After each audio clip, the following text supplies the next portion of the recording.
ভাই এই মুহূর্তে সবচেয়ে বড় খবর, আপনারা জানেন 2021-এ নওশাদকে জিতিয়েছে ভাঙড়বাসী গ্রামেরা। এই জন্য নওশাদ সিদ্দিকী এমএলএ বিধায়ক হয়েছে, নাহলে নওশাদকে কেউ বাংলার মানুষকে চিনতক না।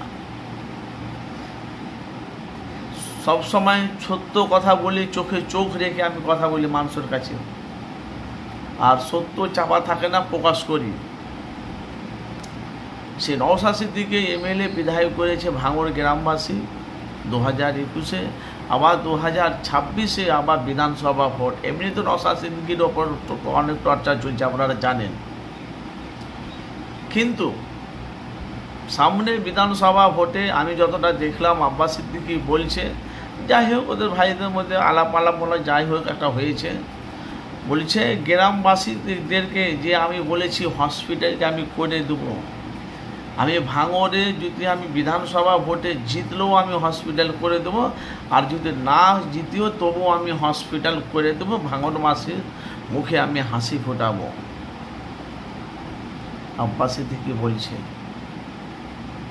তার সাথে সাথে তোরা যদি তোরা ভাঙড়ে যদি হসপিটাল যদি না করে দিস, তোদেরকে আমি করতেও দেবো না, তোদের ঘুম হারাম করে দেবো। ভালো করে বুঝবে।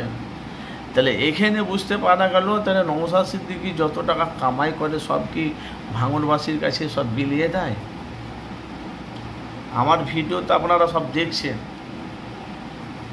1 লাখ কত টাকা মাসে স্যালারি পায়, সে টাকা কি সব টাকা বিলিয়ে দেয় ভাঙড়ে? কেন, উনি একটা জনপ্রিয়তা নেতা। নওশাদ সিদ্দিকী এমন একটা নেতা, জনপ্রিয়তা নেতা, তার একটা টাকে লক্ষ মানুষ মানে সভাতে জড়ো হয়ে যায়। কিন্তু সামনে বিধানসভা ভোট, নওশাদকে ভাঙড় থেকে উচ্ছেদ করার জন্য, আইএসএফের দলটাকে মুছে দেওয়ার জন্য অনেক বিরোধী দল তারা উঠে পড়ে লেগেছে। কিন্তু ভাঙড়ে কিন্তু বলে দিয়েছে আব্বাস সিদ্দিকী, ভাঙড়ে আমি হসপিটাল করে দেব। হারলেও করবে, না হারলেও জিতলেও করবে ভাঙড়ে। আর তার সাথে সাথে সামনে বিধানসভা ভোট, বামফ্রন্ট, সিপিএম, কংগ্রেস, আইএসএফ আরও সব ছোট ছোট কোটে 19টা না 20টা বলছে, সব দল নিয়ে নওশাদ সিদ্দিকীর লড়াইটা হবে তৃণমূল আর বিজেপির সাথে। তো সেখানে নওশাদ সিদ্দিকী আপনারা জানেন রাজনীতি ময়দানে নামছে, আইএসএফের ভোট প্রচারে উনি নামবে, এটা কিন্তু কনফার্ম। আপনারা আগামী দিনে এলেই বুঝতে পারবেন। তার সাথে সাথে লড়াইটা কিন্তু হবে ক্যানিং পূর্বে। ভাই আপনাদের মূল্যবান আপনারা মতামত জানাবেন, টেনশন নাই ভাঙড়বাসীদের।